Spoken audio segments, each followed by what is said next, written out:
अभी कैसे बानी लोगन और कहाँ से वीडियो देखा था इन लोग वीडियो कैसा लगा था, अच्छा लगा था तो कमेंट करी लोगन।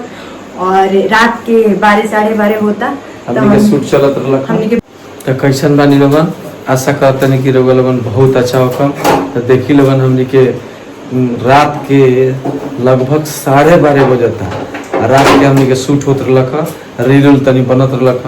तो हम कहनी कि हम अपना रानी के कहानी है कि एगो ब्लॉग बना दी सन अपना रानी के कहनी ये हमर रानी बहुत मेहनत करेली। तो लोगन के हम बता दी सब कुछ सारा काम हम रउआ लोग से आशा करते हैं। पहले रउआ बात रखिए रउआ लोगन से, कबू रउआ लोगन के हाल चाल हम ना पूछिले। आज हम रउआ लोगन से पूछत तनी कि रउआ लोगन बताई लोगन कि रउआ लोगन कैसन बानी लोगन। दीदी बहन माता भाभी ननद भौजाई दियादिन जेठानी सब कोई से कहते हैं कि अपन अपन हाल चाल बताएं लोग कैसन बानी लोगन। और कहाँ से वीडियो देखा था इन लोग वीडियो कैसा लगा था, अच्छा लगा था तो कमेंट करी लोगन। और रात के 12-12:30 होता तो हमने के वीडियो बनावत नहीं सब दिन में यहाँ के टाइम ना मिल पावा था ड्यूटी की वजह से।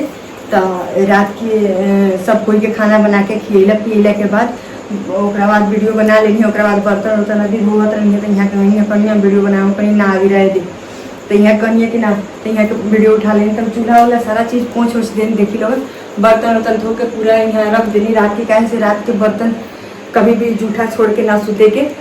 तो बहुत मेहनत करली। देखी हम ये काम देखी ऐसन अगर पत्नी अगर हर पति के मिल जाए ना तो ओकरा जिंदगी में कोनो दिक्कत ना हो या कोनो दुख ना हो। ऐसन पति सब कोई के मिल जाए ना तो जिंदगी कोई ना।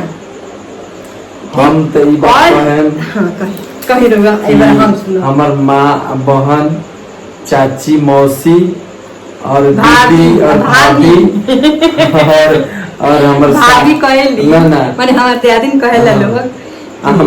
हमर साली लोग भी हमारे दियादिन कहेला छोटन बाबू हमर नाम ना ले ठीक बा।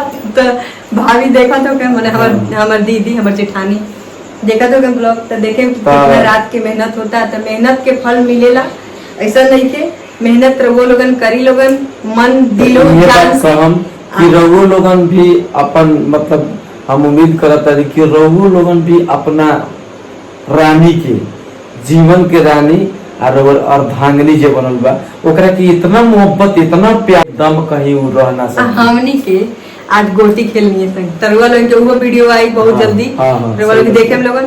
और प्यार दुलार आशीर्वाद बनाए रखी लोगन। रात के 12:30 होता ये मैं के दमकावत रहलिए कि अति चली ना एगो काम बा बनी का वीडियो में रउआ देख के सब मत बताई।